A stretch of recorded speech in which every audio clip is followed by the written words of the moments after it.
আসসালামু আলাইকুম বন্ধুরা, কেমন আছেন আপনারা? আশা করি সবাই ভালো আছেন। আলহামদুলিল্লাহ আমি ভালো আছি। আবার একটি নতুন ভিডিও নিয়ে আপনাদের সঙ্গে চলে এসেছি মিজানুর রহমান আজারির ওয়াজ। আপনারা যারা যারা মিজানুর রহমান আজারির ওয়াজ শুনতে ভালোবাসেন তারা ফুল ভিডিওটি দেখতে থাকেন, আশা করি ভালো লাগবে। ধৈর্য এমন একটা জিনিস যেটা নবীদের গুণ। প্রত্যেকটা নবী ধৈর্যশীল ছিলেন, প্রত্যেকটা নবী সবের ছিলেন, প্রত্যেকটা নবীকে আল্লাহ তাআলা শক্তির মতো একটা অসাধারণ ক্ষমতা দিয়েছিলেন। প্রিয় ভাইয়েরা, সবর হচ্ছে এমন একটি হাতিয়ার, এমন একটি যন্ত্র যা কখনো ব্যর্থ হয় না। সবর এমন একটি যন্ত্র যা কখনো বৃথা যায় না, এবং সবরকে আল্লাহ তাআলা এমন একটি তীর বানিয়েছেন যা কখনো লক্ষ্যভ্রষ্ট হয় না, এবং সবরকে আল্লাহ তাআলা এমন একটি দুর্গ বানিয়েছেন যা কখনো ধ্বংস হয় না। একটা বিষয় খেয়াল রাখেন, ওয়াসবিরু ইন্নাল্লাহা মা'আস সাবিরিন। আল্লাহ তাআলা বলেছেন তোমরা ধৈর্যশীল হও, এবং মনে রেখো যে সবর করে, যে ধৈর্যশীল হয়, তার সঙ্গী হয় একজন, তিনি কে? আল্লাহ তার সঙ্গী হয়। এখন প্রশ্ন হচ্ছে যে সবর, ওয়াই সবর ইজ মোস্ট ইম্পর্ট্যান্ট? সবরটা গুরুত্বপূর্ণ কেন? আমার চোখে চোখ রাখেন, আমি একটু বোঝাবার ট্রাই করি যে সবরটা গুরুত্বপূর্ণ কেন। আচ্ছা, একটু ফিল করেন যে আমাদের জীবনে একটা বিপদ আসছে। হয় আমার বাবা মারা গিয়েছে, আমার জব আমি লস করে ফেলেছি, জব হারায় গেছে, অথবা আমার কোনো ইনজুরি হয়েছে, কোথাও আঘাত লেগেছে। আচ্ছা বলেন তো, এই সমস্ত প্রত্যেকটা ড্যাঞ্জারে আমার দিকে তাকান, ধৈর্য ছাড়া কোনো গতি কি আছে? কোনো গতি নাই। There is no alternative way of সবর। সবরের কোনো প্রকার কোনো বিকল্প রাস্তা নেই। সবর হচ্ছে মুমিনের জীবনের সফলতার সবচেয়ে বড় হাতিয়ার। তবে আমি আজকে আলোচনাটা একটু লম্বা করব, এই জন্য সবর এটা মেয়েদের জন্য জরুরি, ছেলেদের জন্য জরুরি, সবার জন্য জরুরি। কারণ পরীক্ষা শুধুমাত্র ছেলেদের জীবনেই আসে না, মেয়েদের জীবনেও পরীক্ষা আসে না নাই? একজন মেয়ে যে বিয়ে করেছে, আব্বা আম্মার ঘর সংসার সব ছেড়ে আসছে, এসে দেখছে যার জন্য সব ছেড়ে আসছে সে তার মতো না, স্বামী খারাপ। এরকম মাঝে মাঝে হয় না? তো এই যে মেয়েটার শ্বশুর বাড়ি খারাপ, শাশুড়ি খারাপ, স্বামী খারাপ, তার জীবনেও সবরের দরকার আছে না নাই? আরেকজন মেয়েকে না আপনি ভাবেন, যে মেয়েটা বিয়ে করেছে, জাস্ট মনে করেন 1 মাস হয়েছে, 1 মাস পরেই তার স্বামী মারা গিয়েছে, বিধবা হয়ে গিয়েছে। এই মেয়েটার জীবনও সবরের দরকার আছে না নাই? তার মানে লাইফের একটু গভীরভাবে ভাবলে বুঝবেন যে লাইফের প্রত্যেকটা স্টেপে স্টেপে ধৈর্যের বিকল্প কোনো রাস্তা হতে পারে। You must have to be patient in every kind of situation. You must have to be patient. যতটা কষ্ট আসুক না কেন, ধৈর্য আমরা হারাবো না। রাজি আছেন তো ইনশাআল্লাহ? আচ্ছা, আমি কোরআন থেকে কিছু এক্সাম্পল দিব ধৈর্য কাকে বলে, নবীদের ধৈর্য কেমন ছিল, এবং আমি হাদিস থেকেও কিছু এক্সাম্পল দিব যে কিভাবে আমরা ধৈর্যশীল হতে পারি। এবং মহিয়সী নারী যারা ছিল, যেমন আম্মাজান আয়েশা রাদিয়াল্লাহু তাআলা আনহা, এবং নবীজির ফার্স্ট ওয়াইফ যিনি ডিভোর্সি ছিলেন, তিনি হচ্ছেন খাদিজাতুল কুবরা রাদিয়াল্লাহু তাআলা আনহা, যাকে নবীজি বিয়ে করেছিলেন কত বছর বয়সে বলতে পারবেন? 40 বছর। কত বছর? তার জীবন থেকে আমরা সবরের শিক্ষা কেমন করে নিতে পারি? আয়েশা রাদিয়াল্লাহু তাআলা আনহার জীবন থেকে আমরা সবরের শিক্ষা কেমন করে নিতে পারি? আমরা এখান থেকেও শিক্ষা গ্রহণ করার ট্রাই করবো। সকলে বলেন ইনশাআল্লাহ। আচ্ছা, ফর এন এক্সাম্পল, মনে করেন কেউ আপনাকে অপবাদ দিয়েছে, আপনি কাজটা করেন নাই, আপনি এই ক্রাইমটা করেন নাই, তাও মানুষ আপনাকে ব্লেম করছে। আপনার কোনো হারাম অ্যাফেয়ার নাই, মানুষ আপনাকে ব্লেম করছে যে আপনার একটা হারাম অ্যাফেয়ার আছে। এটাকে আমরা বাংলাতে বলি অপবাদ। আমরা বলি কি? অপবাদ বা তহমত। আমি যেটা করি না সেটা মানুষ আমাকে মনে করে এবং আমাকে ব্লেম করে, এটা নাম হচ্ছে অপবাদ। আমি জাস্ট ছোট্ট একটা হাদিস বলবো। আগে প্রশ্ন করি, নবীজির একজন কুমারী স্ত্রী ছিলেন, যেই একমাত্র স্ত্রী, কখনো বিয়ে করেন নাই, তার ডিভোর্স হয়নি, তার স্বামী মারা যায়নি। তার নামটা কি প্রিয় ভাইয়েরা? আয়েশা রাদিয়াল্লাহু তাআলা আনহা। ছোট্ট একটা হাদিস শেয়ার করছি। নবীজির মোট স্ত্রী ছিল কয়জন বলেন তো? 11 জন। জোরে বলেন কয়জন? 11 জন। 11 জন স্ত্রীকে নবীজি ঘুরতে নিয়ে যেতেন। তবে এটার সিস্টেম ছিল লটারি সিস্টেম। নবীজি একটা বাক্সে সবার নাম লিখে রাখতেন, যার নামটা উঠতো তাকে নবীজি ঘুরতে নিয়ে যেতেন। সুবহানাল্লাহ পড়ে। ওটা অ্যামেজিং সিস্টেম। যার নাম উঠতো তাকে নবীজি নিয়ে ঘুরতে যেতেন। তো একবার নবীজি লটারি করলেন, একটু মনোযোগ দিয়ে শুনতে হবে। লটারি করার পরে আম্মা জান আয়েশা রাদিয়াল্লাহু তাআলা আনহার নামটা লটারিতে উঠলো, নবীজি ঘুরতে নিয়ে গেলেন। এটা একটু লম্বা স্টোরি, বাট আপনাকে মনোযোগ দিয়ে শুনতে হবে, কারণ এখানে একটা অনেক বড় সবরের শিক্ষা আছে। সেই যুগে ঘুরতে যাওয়া হতো মেয়েদেরকে নিয়ে, ওয়াইফদেরকে নিয়ে। এটাকে বলা হতো হাউদাজ, আমরা বলি এটাকে পালকি। আগের যুগে বিয়ে হতো কিসে করে? পালকিতে করে। হাউদাজ যেটাকে আমরা আরবিতে বলি পালকি, পালকিতে চড়ে বিয়ে হতো, হতো না? আগের যুগে এটা সিস্টেম ছিল। তো তখনকার যুগে এভাবে পালকিতে চড়ে ঘুরতে নিয়ে যাওয়া হতো। তো আম্মা জান আয়েশা রাদিয়াল্লাহু তাআলা আনহাকে পালকিতে চড়ে নিয়ে যাওয়া হচ্ছে ঘোরার জন্য। তো যখন কাম ব্যাক করবে বাসার দিকে, এক্স্যাক্টলি ওই সময় এসে আম্মা জান আয়েশা রাদিয়াল্লাহু তাআলা আনহার প্রকৃতির চাপে তিনি প্রকৃতির ডাকে সাড়া দেওয়ার জন্য বের হন, মানে পালকি থেকে নামেন। যেটা হয় সেটা হচ্ছে পালকি থেকে নামার পরে উনি একটু দূরে যান প্রকৃতির ডাকে সাড়া দেওয়ার জন্য।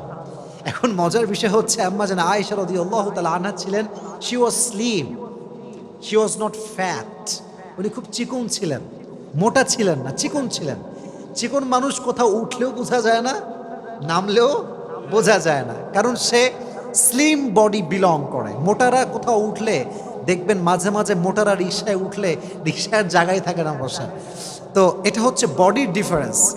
তো কি হলো, উনি যখন প্রকৃতিটাকে সাড়া দেওয়ার জন্য গেছেন, যেই সাহাবি পালকিটা টানছিল, পালকিটা নিয়ে যাচ্ছিল, ওই সাহাবি বোঝে নাই যে আসলেই আম্মা জান আয়েশা উঠেছেন নাকি উঠেন নাই।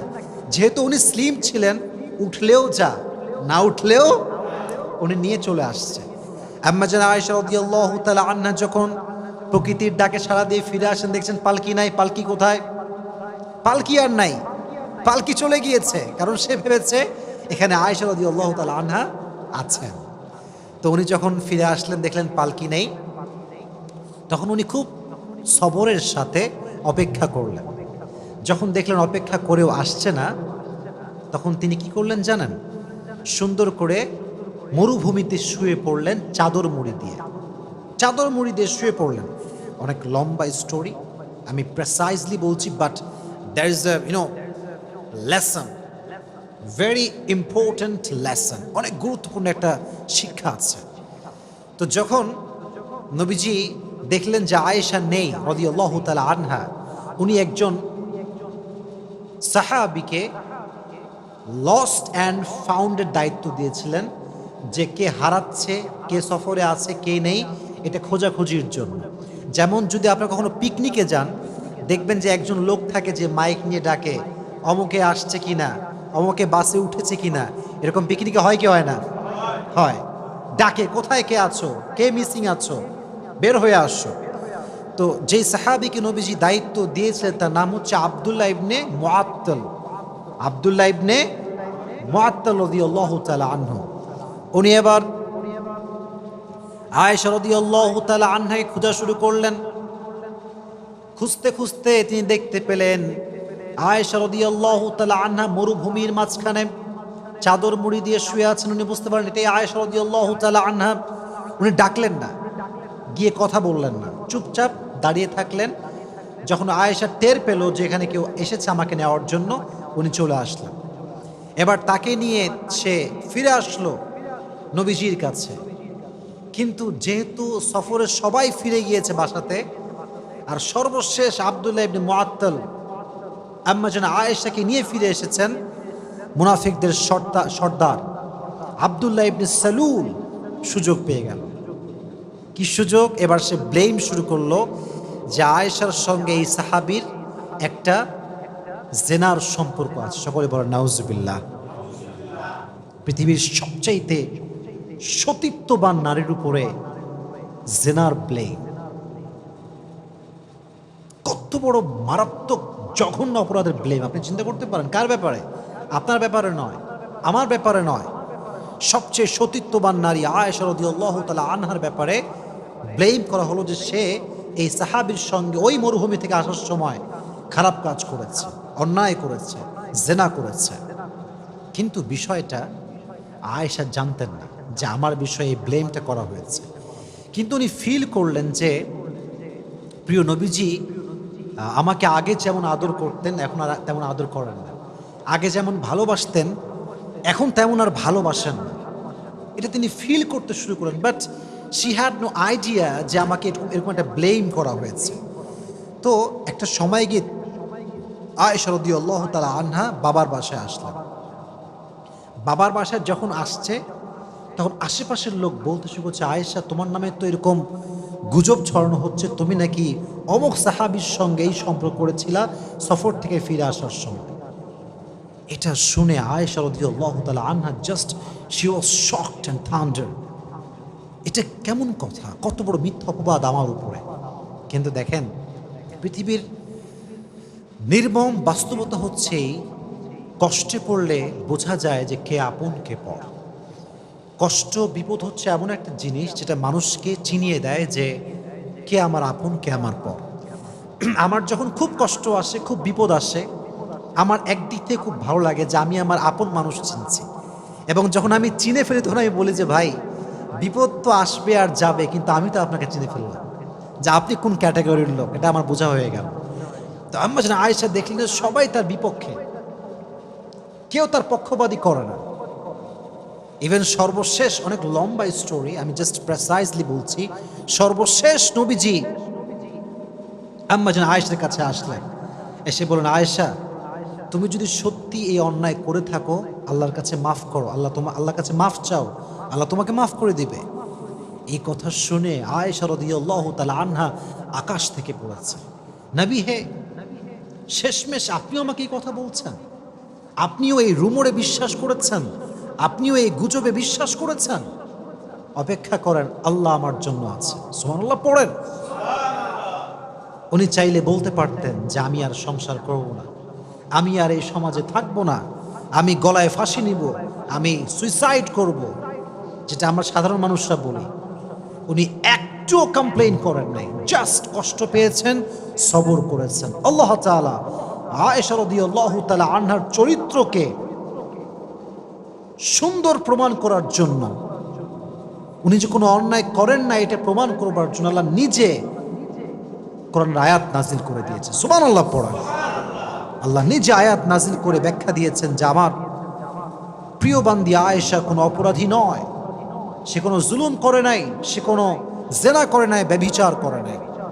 তাহলে বোঝা গেল যে ব্যক্তি সবর করে, ধৈর্য ধারণ করে, মানুষের দেওয়া মিথ্যা অপবাদ একদিন স্পষ্ট হয়ে যায় যে সে সব মিথ্যা ছিল, ঠিক না বলা, একসময় প্রমাণ হয়ে যায়। মনে রাখবেন, সময় এমন একটা জিনিস, সময় মানুষকে জবাব দেয়, সময় মানুষকে উত্তর দেয় যে সে মানুষটা আসলে কেমন।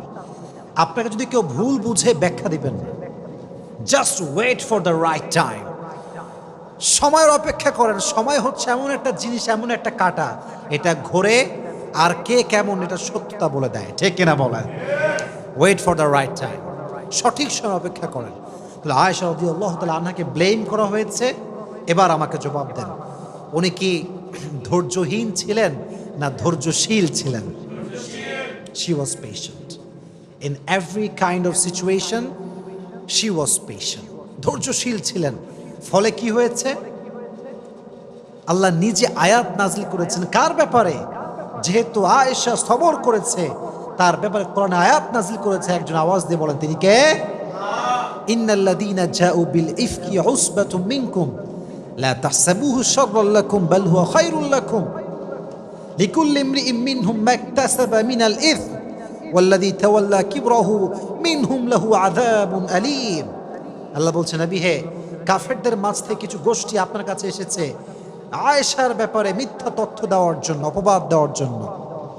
বাট মাথায় রাখবেন, মানুষ যদি খারাপ করতে চায় আর আল্লাহ যদি বান্দার ভালো চায়, বান্দির ভালো চায়, পৃথিবীর কোনো অপশক্তি বান্দার ক্ষতি করতে পারবে? আমি আল্লাহ আযাব দিব তাদেরকে যারা মিথ্যা অপবাদ দিয়েছে। অতএব আয়েশাকে আল্লাহ তাআলা নিষ্কুলুষ প্রমাণ করলেন। চরিত্রবান প্রমাণ করলেন। তিনি যে সতীত্ববান একজন নারী, তার যে সতীত্ব সুন্দর, পুত পবিত্রা সে, আল্লাহ নিজে কোরআনে আয়াত নাজিল করে দিয়েছে। সুবহানাল্লাহ পড়া। তাহলে এখান থেকে বোঝা গেল কেউ ব্লেম করলে, অপবাদ করলে সবরের পরিচয় দেওয়ার দরকারটা আছে না নাই? আচ্ছা, আর একটা হাদিস থেকে বলি। আমি আগেই প্রশ্ন করেছিলাম, আমি আবার রিপিট করছি। নবীজির ফার্স্ট ওয়াইফ কে ছিল?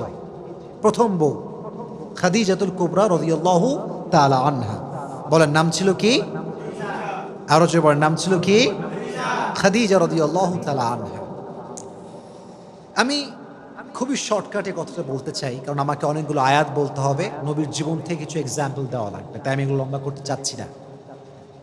মনে রাখবেন, জীবনের কেউ হারিয়ে যাওয়া, এটা হারিয়ে যাওয়া নয়, এটা রবের পক্ষ থেকে পেগাম যে তোমার জন্য এর চাইতে বেটার অপশন আছে। সুবহানাল্লাহ পড়া। একটু ভাবেন, হাদিস থেকে বলি। যখন খাদিজা রাদিয়াল্লাহু তাআলা আনহা বিয়ে করলেন, প্রথম হাজব্যান্ড, খুব সুন্দর সংসার, খুব সুন্দর জীবন। খাদিজা ভাবতে শুরু করেছিলেন যে এর মতো উত্তম জীবন সঙ্গী আমার জীবন আর কেউ আসতেই পারে না। He is the best person that I have ever seen in my life. এর চাইতে বেটার অপশন কে হতে পারে? হঠাৎ করে সে মারা গেল। প্রথম হাজব্যান্ড জাস্ট শেষ, মুহূর্তেই শেষ। যখন মারা গেল প্রথম হাজবেন্ড, খাদিজাতুল কুবরা রাদিয়াল্লাহু তাআলা আনহা ভেঙে পড়লেন। সবর হারায়নি। ভেঙে যাওয়া মানে সবর হারানো নয়। আপনি তো ভাঙবেন, কারণ আপনি মানুষ, বাট ভেঙে যাওয়ার পরেও যদি আপনি আবার দাঁড়াতে পারেন তাহলে আপনি ধৈর্যশীল, ঠিক কিনা বলেন? তো উনি ভেঙে পড়লেন, বাট সবর হারান নাই, ধৈর্য হারান নাই। সেকেন্ড টাইম আবার বিয়ে করলেন। একজন মেয়ে যখন ডিভোর্স হয়ে বা স্বামী মারা যাওয়ার পরে আবার বিয়ে করে, জীবনটা এত সহজ হয় না। যে নারী তার সমস্ত অস্তিত্ব একজন পুরুষকে বিলীন করে দেয়, সে নারী সেকেন্ড টাইম অন্য কোনো পুরুষের সঙ্গে বসা, তাকে ধরতে দেওয়া, তার সঙ্গে কোনো ফিজিক্যাল টাচ নারীটা সহ্য করতে পারে না, কারণ সে প্রথম পুরুষে আসক্ত। সিস্টেমেটিক্যাল ওয়েটা এমনই হয়ে গেছে।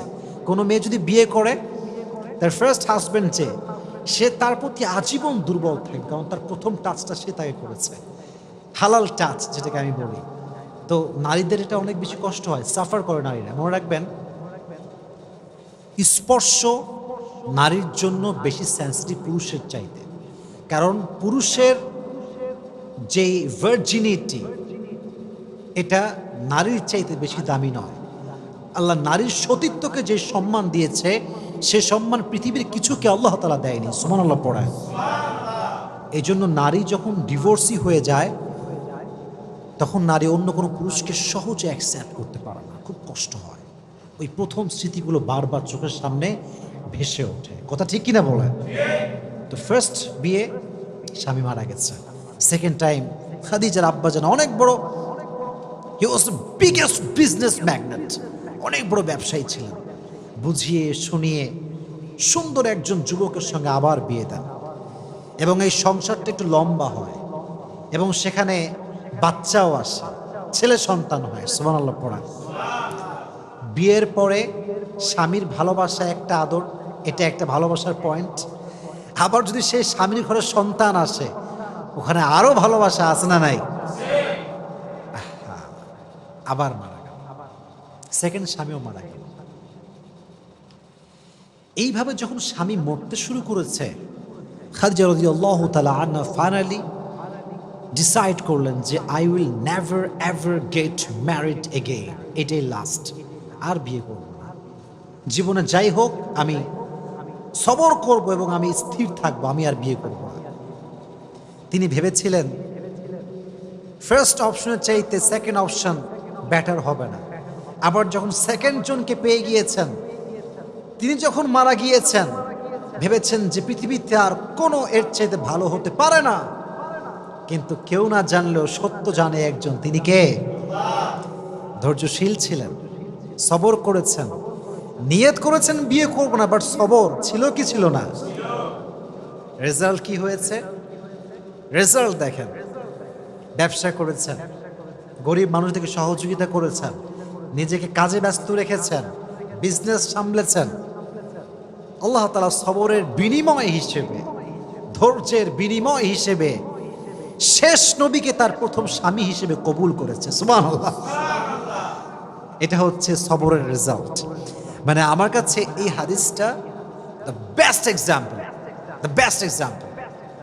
এর কারণ এই যে জেনারেশন আমরা আছি, এখানে কারো জীবন থেকে কেউ হারায় গেলে তারে আর খুঁজেই পাওয়া যায় না। সে গাঁজা খায়, মদ খায়, তার জীবন যৌবন শেষ হয়ে যায়। মাথায় রাখবেন, কেউ চলে যাওয়ার অর্থ হচ্ছে সে চলে যায় নাই, তাকে আল্লাহ নিয়ে গেছে। আর আল্লাহ যদি কাউকে নিয়ে যায়, আল্লাহর মেসেজ হচ্ছে এইটা যে আমি ওরে নিছি, এর মানে হচ্ছে আমি তোকে এর চাইতে বেশি উত্তম দান করবো। সুবহানাল্লাহ পড়েন। তাহলে বোঝা গেল, প্রিয় মানুষ মারা যাক, হারিয়ে যাক, চলে যাক কোথাও অজানা জায়গায়, কোনো সমস্যা নেই। আমি তো সবর করেছি, আমি তো ধৈর্যশীল বান্দা। আমাকে পরীক্ষা নিচ্ছে একজন এবং এর ফলাফল দিবে একজন। আওয়াজ দিয়ে বলেন তিনি কে? So every kind of situation, in every kind of situation you must have to be patient. প্রত্যেকটা অবস্থানে আমরা ধৈর্যশীল হব। রাজি আছেন তো ইনশাআল্লাহ? আল্লাহ সবাইকে ধৈর্যশীল হওয়ার তৌফিক দান করুন। সকলে পড়া আমিন।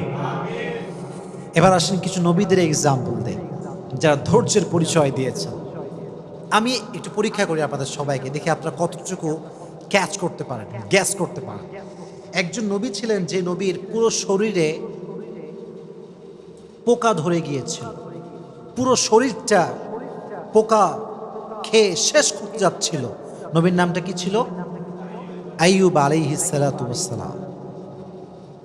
দীর্ঘ 12 বছর পোকা তার শরীরে ভর করেছিল। আমাদের একটু অসুখ হইলে আমরা বলি যে আয় রে মানুষ, আল্লাহ মনে হয় আর মানুষ পায় না, আমি একাই মনে হয় দুনিয়াতে, পৃথিবীতে মনে হয় আর কোনো মানুষই নাই, আল্লাহ খালি আমারই পায়, আমি কি তুই দেখা আর কেউ কি নাই? 12 বছর সহ্য করেছে।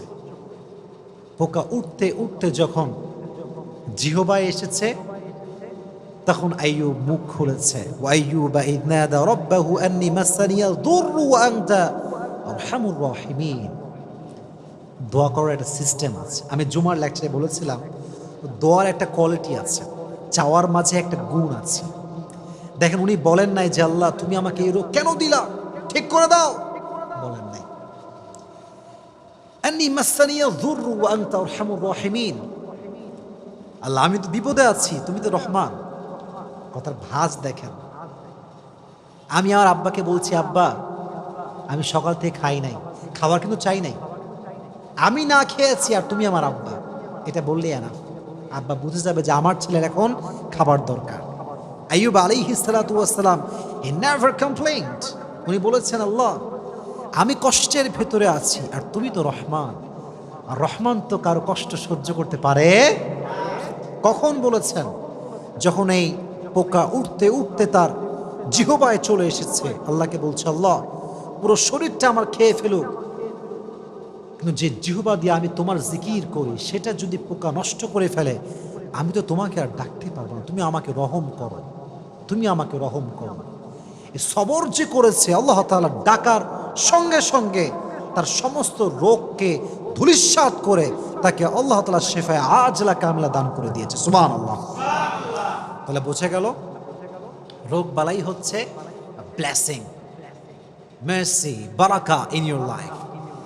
যদি মুমিনের কোথাও কোনো কাঁটাও ঢুকে যায়, এই যে আমরা কষ্ট পাই কাঁটা ঢুকলে, আল্লাহ কতটা দয়াময় দেখেন। কাঁটা ঢুকলেও আল্লাহ তাআলা বান্দার আমল নামার থেকে যে গুনাহ আছে এটাকে ঝরিয়ে দেয়। সুবহানাল্লাহ পড়া। তাহলে বোঝা গেল, আজ থেকে অসুখ হলে আমরা ধৈর্য ধারণ করব। রাজি আছেন তো ইনশাআল্লাহ? আর একটা এক্সাম্পল দেই সবরের। একজন নবী, আমি আবারও আপনাদেরকে প্রশ্নে ফেলছি, গ্যাস করতে হবে আপনাদের সবাইকে যে আমি কার নাম বলতে যাচ্ছি। একজন নবী যাকে মাছ খেয়ে ফেলেছিল, মাছের পেটে তিনি দীর্ঘদিন ছিলেন, তার নাম কি ছিল? ইউনুস। ইউনুস আলাইহিস সালাতু ওয়াস সালাম। নাম ছিল কি? ইউনুস আলাইহিস সালাতু ওয়াস সালাম। মাছের পেটে দীর্ঘদিন ছিলেন, আল্লাহর কাছে কমপ্লেন করেন না, অভিযোগ করেন নাই, ধৈর্যহীন হন নাই। মাছের পেট থেকে আল্লাহকে ডাক দিয়েছেন, আল্লাহ আমি বিপদে পড়েছি, তুমি আমাকে সাহায্য করো, আমার কোনো কমপ্লেন নাই, অভিযোগ নাই, আমি ধৈর্যহীন হয়ে যাই নাই। দোয়া করার সঙ্গে সঙ্গে আল্লাহ তাআলা মাছকে আদেশ করেছে, মাছ মুখ খুলে একটা বমি করার মতো একটা অ্যাক্ট করেছে। আল্লাহ তাআলা ইউনুসকে এই অ্যাক্টের মাধ্যমে, এই বমির একটা ধরনের মাধ্যমে মাছের পেট থেকে জীবিত উদ্ধার করে বের করে নিয়ে আসছে। সুবহানাল্লাহ। তাহলে বোঝা গেল বিপদে পড়লে আপনাকে দোয়া করতে হবে, আল্লাহ আমারই পাইলো, দুনিয়াতে আর কেউ নাই, আমি মনে হয় একা, আল্লাহ কি পাইলা আমার তুমি। এটা ধৈর্যহীন হওয়ার পরিচয়। অতএব সবরও থাকবে, দোয়াও থাকবে। বলেন আমার সঙ্গে, সবরও থাকবে, সবর আছে যার সঙ্গে দোয়াও আছে যার, তার সফলতা কেউ আটকাতে পারবে না। সুবহানাল্লাহ পড়েন। আর একটা এক্সাম্পল দেয়, নবীর নাম গ্যাস করতে হবে আমাদের সবাইকে। একজন নবী যাকে আল্লাহ তাআলা ৮০ বছর পরে একটা সন্তান দিয়েছিলেন, সে নবীর নাম কি? ইব্রাহিম আলাইহিস সালাতু ওয়াস সালাম। নামটা কি? ইব্রাহিম আলাইহিস সালাতু ওয়াস সালাম। সন্তানের নাম কিছু বলতে পারবেন? ইসমাঈল। নাম কি ছিল? ইসমাঈল আলাইহিস সালাতু ওয়াস সালাম। সবর কাকে বলে একটু বুঝাই আপনাদেরকে, শর্টকাটে বোঝাচ্ছি। ৮০ বছর পরে একটা ছেলে হয়েছে, আল্লাহ অর্ডার করেছে যাও মাকে এবং ছেলেকে একদম মরুর প্রান্তে রেখে আসবে, যেখানে জনমানবহীন একটা জায়গা, মানুষ নাই, লোক নাই, জন নাই, রেখে আসো যাও। অর্ডার করতে দেরি, রেখে চলে আসছে সেই মরুভূমির মতো একটা জায়গায়। তো যখন চলে যাবে, বিবি হাজার চাইলে বলতে পারতেন যে আপনি কেমন স্বামী যে আমার মতো একজন অবলা নারীকে তার সন্তান সহ এক বিশাল মরুপ্রান্তে, মরুভূমিতে, জনমানবহীন একটা জায়গায় রেখে যাচ্ছেন, আপনি কেমন স্বামী? She never complained. She never ever complained like that. বলেইনি কিছু। কি বলেছে আমি জাস্ট রিপিট করছি বাংলাতে সারাংশ। বিবি হাজার বলছে, হে ইব্রাহিম, এটা যদি আল্লাহর অর্ডার হয় যে আমাকে তুই মরুর প্রান্তে রেখে যাবা, জনমানবহীন জায়গায় রেখে যাবা, যেখানে খাবার নাই, দাবার নাই, পানি নাই, তবে শুনে রেখো আমিও এটা বিশ্বাস করি যে আমার আল্লাহ আমাকে মরুর প্রান্তরে না খাওয়ায় মারবে না। সুবহানাল্লাহ পড়ায়। তুমি যদি আমাকে রেখে খুশি হও, আমি এখানে থেকে খুশি আছি। ধৈর্য ধারণ করেছে। ফলে কি হয়েছে চিন্তা করেন, একটু ভেবে দেখেন, এই যে মক্কা, এত দাম কাবার, কাবার গিলাফের দাম, কাবার চত্বরে এত দাম, এই কাবার পাশে যিনি অবস্থান করেছিলেন, যে নারীর কারণে এত সম্মান, যে নারীর ছেলের কারণে জমজমের কুয়ার পানি আমরা পেয়েছি, তার নাম হচ্ছে বিবি হাজার। সুবহানাল্লাহ পড়েন। ধৈর্য, শুধুমাত্র ধৈর্য। এবার আরেকটু বুঝাই, এত ধৈর্য, এত পরীক্ষা। আল্লাহ বলল, ইব্রাহিম যাও সন্তানের কাছে। ৮০ বছর পরে সন্তান পাইছে, আদরও করতে পারে নাই, নিজের কাছেও রাখতে পারে না, রেখে আসে মরুর প্রান্তরে। এবার আসছে আব্বা, ছেলে এদিকে আসো। কি হয়েছে আব্বা? বলছে আমি স্বপ্নে দেখেছি তোমাকে আমি জবাই করছি, এটা আমার আল্লাহর আদেশ। তুমি কি বলছো? ফাংদুর মাযা তারা, what's your opinion about on this matter? তুমি কি বলছো বলো। ইসমাইল চাইলে বলতে পারতো, আব্বা আপনি কেমন জালেম, জন্মের সঙ্গে সঙ্গে আমাকে আপনি আদর না করে রেখেছেন মরুর প্রান্তরে, আর আজ আপনি এসেছেন খবর না নিয়ে জবাই করার জন্য। এটা বলে নাই। বলছে আব্বা আপনি যা মন চাই করেন, সাতাজিদুনি ইনশাআল্লাহু মিনাস সাবিরিন, আমি ধৈর্যশীলদের পরিচয় দিব। সুবহানাল্লাহ পড়েন। আহা কি সুন্দর ঘটনা, কি সুন্দর সবরের পরিচয়। এবং এই যে সবর তারা করেছে, যখন আপনারা সবাই জানেন, you all know the story, যখন জবাই করতে যাবে আল্লাহ তাআলা দুম্বাকে পাঠিয়ে দিয়েছেন। আর এই যে আমাদের স্যাক্রিফাইস আমরা শিখলাম, এখান থেকে বোঝা যায় যে যত বেশি স্যাক্রিফাইস করে সে বান্দা আল্লাহ তত বেশি প্রিয় হয়ে যায়। সুবহানাল্লাহ পড়ায়। এজন্য ইব্রাহিম নবী থেকে, ইসমাইল থেকে এবং বিবি হাজার থেকে, সবার থেকে আলাইহিমুস সালাতু ওয়াস সালাম, তাদের থেকে আমাদের সবরের একটা শিক্ষা নেওয়ার দরকারটা আছে না নাই? আমি আর দুইজন নবীর এক্সাম্পল দেব, দুইজন নবী জাস্ট। বলেন একজন নবী ছিলেন যেই নবীকে তার ভাইয়েরা ধরে এনে কুয়ার ভিতরে ফেলে দিয়েছিল, সে নবীর নাম ছিল কি? সবাই বলেন নাম ছিল কি? ইউসুফ আলাইহিস সালাতু ওয়াস সালাম। অনেক লম্বা কথা, আমি ওইটা বলবো না, আমি জাস্ট মূল লেসনটা বলবো। সাইয়েদনা ইউসুফ আলাইহিস সালাতু ওয়াসসালাম যখন যুবক, উঠতি বয়সী যুবক, বাচ্চা বাচ্চা ভাব, এখনো যুবক হয়ে পারে নাই, তার সবগুলো ভাই তাকে নিয়ে কুয়ায় ফেলছে শুধুমাত্র হিংসার কারণে। কিসের কারণে? হিংসা। কুয়ার ভেতরে ফেলে সাইয়েদনা ইউসুফ আলাইহিস সালাতু ওয়াসসালাম একটা জামা নিয়ে আসছে। তার বাবার নাম ছিল ইয়াকুব। ডাক দিয়ে বলছে, হে আমার বাবা, সব ছেলেরা আসছে, আব্বাজান দেখেন ইউসুফকে বাঘে খেয়ে ফেলেছে, আর এই হচ্ছে ইউসুফের জামা। যদি আমার সন্তান আমার থেকে হারিয়ে যায়, আমি তো অস্থির হয়ে যাব, দৌড়াবো চতুর্দিকে, কত অভিযোগ করব আমি, কত নাশুকরি করব আমি আল্লাহর কাছে। ইয়াকুব আলাইহিস সালাতু ওয়াসসালাম শুধু একটা ওয়ার্ড বললেন, ফাসবরুন জামিল। উনি বললেন, আমার জন্য ধৈর্যই সবচেয়ে উত্তম হাতিয়ার। সুবহানাল্লাহ পড়েন। আমার কাছে ধৈর্যই সবচেয়ে উত্তম হাতিয়ার। এই যে কথা তিনি বলেন, আল্লাহ তার প্রতিদান দিয়েছে কিভাবে? অনেক লম্বা কথা। এই যে কুয়াতে ফেলা হলো ইউসুফকে ধ্বংস করার জন্য, এই কুয়াতে ইংরেজিতে বলা হয় কুয়াকে ট্যানেল। এটাকে বলা হয় কি? ট্যানেল। কুয়াকে বলা হয় ট্যানেল। এই কুয়াটা শুধুমাত্র কুয়া নয়, এই কুয়াটা হচ্ছে সাইয়েদনা ইউসুফকে সাধারণ ঘর থেকে নিয়ে এসে রাজ সিংহাসনে বসাবার কুয়া। সুবহানাল্লাহ পড়া। লম্বা কথা, আমি অত কথা বলতে চাই না।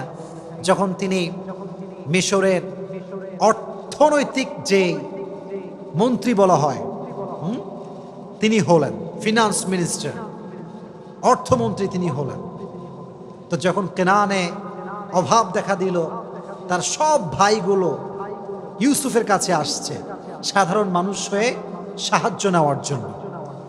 তো অনেক লম্বা কথা, যখন তারা আসছে, অনেক কথাবার্তার পরে তারা বুঝতে পেরেছে যে এটা হচ্ছে ইউসুফ। এর নাম কি? ইউসুফ। তো ইউসুফ আলাইহিস সালাতু ওয়াসসালাম বলেন, যাও, তোমাদেরকে আমি মাফ করে দিলাম, এবং মাথায় রেখো, ইন্নাহু মাইয়াত্তাকি ওয়া ইয়াসবির ফাইন্নাল্লাহা লা ইউযিউ আজরাল মুহসিনিন। নিঃসন্দেহে যারা আল্লাহকে ভয় করে এবং ধৈর্যশীল হয়, তাদের বিনিময়কে আল্লাহ তাআলা কখনো নষ্ট করে দেয় না। সুবহানাল্লাহ। এবার তিনি সৈন্য নিয়ে, উট নিয়ে, ঘোড়া নিয়ে, ভাইকে নিয়ে ঘোড়ার পিঠে উঠে জাঁকজমকভাবে সবাইকে নিয়ে এসে তার বাবার সঙ্গে, যিনি বলেছিলেন ফাসবরুন জামিল, আমার জন্য ধৈর্যই সবচেয়ে বেশি শ্রেয়, সবচেয়ে বেশি সেরা, এই ধৈর্যের বিনিময়ে আল্লাহ তাআলা ইয়াকুবকে, সাইয়েদনা ইয়াকুবকে তার সন্তান ইউসুফ ফিরিয়ে দিয়েছে। সুবহানাল্লাহ পড়েন। তাহলে ইউসুফ আলাইহিস সালাতু ওয়াসসালামের জীবন থেকে আমরা শিক্ষা পেলাম এটা, যে সবর ছাড়া জীবনে কোনো গতি হতে পারে। সাইয়েদনা ইয়াকুব আলাইহিস সালাতু ওয়াসসালামের জীবন থেকে আমরা এটা বুঝলাম, সবর ছাড়া জীবনে কোনো গতি হতে পারে। এবার আসেন সর্বশেষ এক্সাম্পল। পৃথিবীতে ধৈর্যের প্রতীক ছিলেন একজন মানুষ, যার উপরে ধৈর্যশীল মানুষ জীবনে আর কেউ আসে নাই, পৃথিবীতে আর কেউ আসে নাই। He was out of any kind of comparison. তিনি ছিলেন সবচেয়ে ধৈর্যশীল। ধৈর্যের ক্ষেত্রে তার কোনো তুলনা হয় না, কোনো কম্পেয়ার হয় না। তিনি হচ্ছেন সাইয়্যিদুল কাউনাইন, সাইয়্যিদুল মুরসালিন, বিশ্ব মানবতার মুক্তির দূত নবী মুহাম্মদুর রাসূলুল্লাহ সাল্লাল্লাহু আলাইহি ওয়াসাল্লাম। ধৈর্যের প্রতীক, ধৈর্যের প্রতীক ছিলেন তিনি। মারাত্মক লেভেলের ধৈর্য ছিল তার। তার ধৈর্য যে কত বেশি আপনি চিন্তা করতে পারবেন না। একজন মানুষ যার এই ছোট্ট বয়সে সে তার মাকে হারিয়েছে, যখন সে পৃথিবীতে আসে নাই তার আগে তার বাবাকে হারিয়েছে, বড় হয়ে চাচাকে পেয়েছে, চাচা মারা গিয়েছে, দাদাকে পেয়েছে, দাদা মারা গিয়েছে, মাথার উপরে বট বৃক্ষ ছিল তার স্ত্রী খাদিজা, সেও মারা গিয়েছে। একটা মানুষ আর কত হারাতে পারে? একটা মানুষের সবচেয়ে বড় জায়গায় তো হচ্ছে আব্বা এবং মা। যার জীবনে বাপ মা নাই, তার জীবন তো কিছুই নাই, তার পুরো জীবনটাই তো কষ্টে ভরা। নবীজি জন্মের আগে চলে গিয়েছে বাবা, জন্মের পরে চলে গিয়েছে মা, চাচা হারায় গেছে, দাদা হারায় গেছে, বিয়ে করেছে নিজের স্ত্রী খাদিজা, যে সমস্ত সম্পত্তি নবীর পায়ের সামনে বিলীন করে দিয়েছে ইসলামের জন্য, সেও মারা গিয়েছে। নবী কখনো আল্লাহর কাছে অভিযোগ করেন না যে আল্লাহ আমি তো তোমার নবী, তুমি তো আমার আল্লাহ, তুমি আমায় কেন কষ্ট দিচ্ছ? নবীজি কমপ্লেন করেন নাই, সবরের পরিচয় দিয়েছে। He was patient in every kind of situation. কখনো কমপ্লেন করেন না, অভিযোগ করেন নাই, প্রতিটা মুহূর্তে ধৈর্যশীল ছিলেন তিনি। তায়েফের ময়দানে যখন নবীজি দাওয়াত দেওয়ার জন্য গেলেন কাফেরদেরকে, সবাই আপনারা ঘটনা জানেন, তা দাওয়াত অ্যাকসেপ্ট করলো না। নবীজি প্রায় কয়েকশো কিলোমিটার রাস্তা পাড়ি দিয়ে আসছেন, ক্লান্ত মানুষ। উনি বললেন, তায়েফবাসী শোনো, তোমরা যেহেতু আমার দাওয়াত গ্রহণ করলে না, তোমাদের কাছে আমার অনুরোধ, তোমরা মক্কায় খবরটা ছড়িয়ে দিও না। যদি মক্কার কাফেররা জানতে পারে তাহলে আমাকে জুলুম করবে। কাফেররা কে কার কথা শোনে? নবীজি বের হওয়ার আগে কাফেররা মক্কায় খবর পৌঁছে দিল যে মুহাম্মদ মক্কার থেকে এখানে তায়েফের জমিনে দাওয়াত দেওয়ার জন্য আসছে, আমাদেরকে কবুল করে না এই দাওয়াত। সব তায়েফের দুষ্টু ছেলে পেলে বাচ্চাদেরকে নবীজির পেছনে লেলিয়ে দিয়েছে, যাও তোমরা মুহাম্মদকে পাথরের আঘাত করো, বৃষ্টির মতো পাথরকে তোমরা বর্ষণ করো।